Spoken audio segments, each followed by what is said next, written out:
Kapil Dev's 175 for me still rates as the greatest ODI innings for two reasons. For the dire situation that India were in that match, to pull the team out of that crisis, win the match, and then of course, you know, the impact it had on the rest of the tournament and the sport itself, cricket itself subsequently, because India kind of turned the cricket world upside down. So that 175 had many dimensions to it rather than just the volume of runs. The other is from a purely cricketing point of view, Kapil Dev was not your number one, two, three, four, five number batsman. He was not your top order.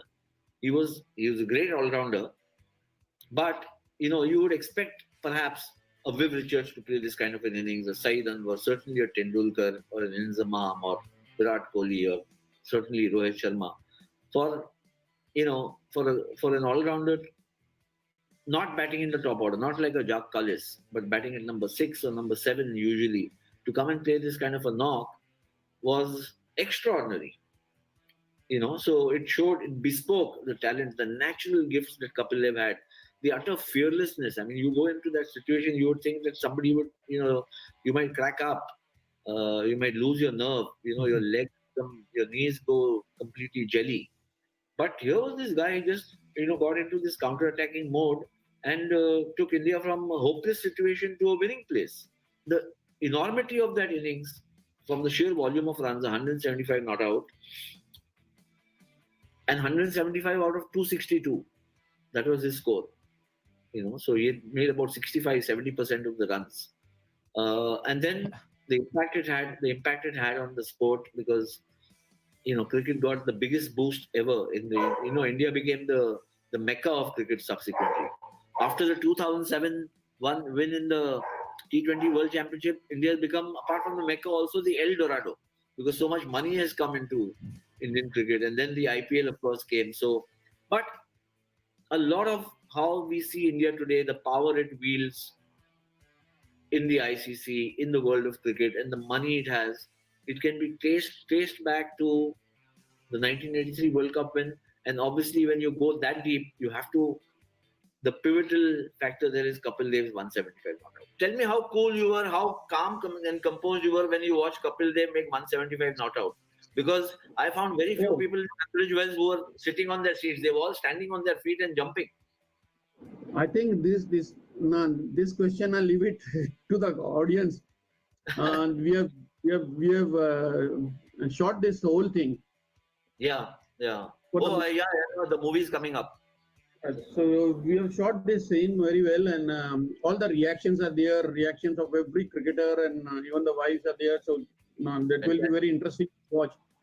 But leaving that, okay, when we were 24-5, I heard, oh yaar, 100 कर लो, 100 हो गया तो 125 कर लो, फिर लड़ लेंगे, 125 का 150, 175 हो गया, मतलब अभी तो मैच हार नहीं सकते हम इनसे.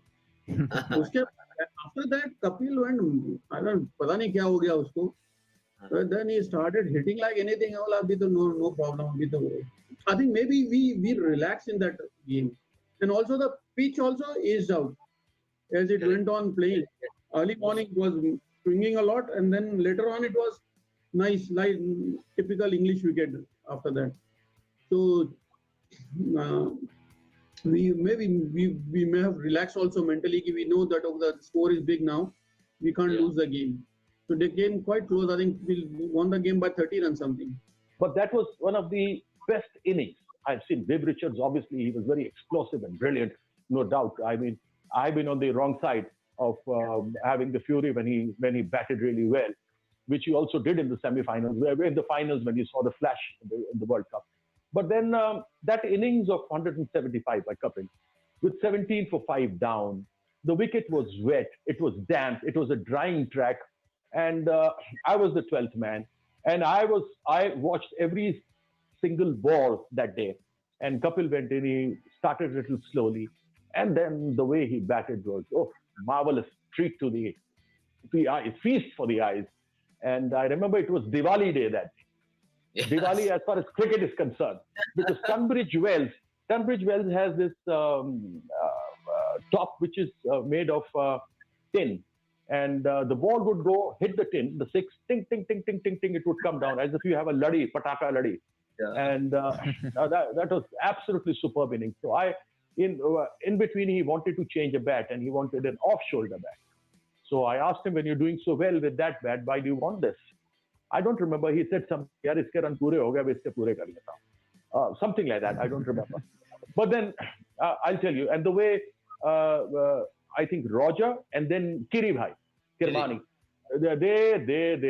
he just stood there and he gave him a fabulous stand. We scored, I think, 260 and Kapil was 175 not out. What an innings.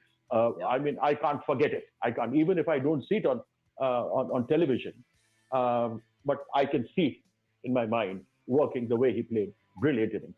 Absolutely. I just, anybody who's seen it will never forget it.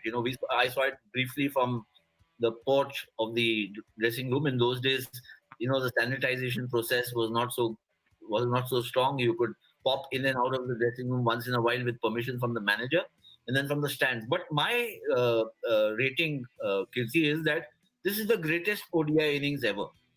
I do agree. I said in the beginning. Yes, it is. They have made 189. Saeed Anwar made 194. There have been double hundreds by Rohit Sharma, Sachin, Sehwag. But 17 for 5 takes you to 262. You win the match, turns the match on its head. And remember, he is an all-rounder. He's not your, mainline, frontline specialist batsman. The impact it has on the match, on the tournament, and on the sport globally. There's been no innings like this. But I'll tell you one thing, Ayaz. When you talk about Kapil, he would qualify to be in any team as an all-rounder, no doubt. Yes. But he can qualify to be in any side as a batsman or as a bowler or as a fielder. Correct. I agree. I mean, he was so athletic. I mean, you remember the catch that he took of Viv Richards in the final? My God. Whenever I see that tape, nowadays you put it on the CD, but whenever I used to see the tape, when you had those tapes on, on the videos, I always fast forward it when he's taking the catch. Just thinking, what if he just drops it and we lose the game?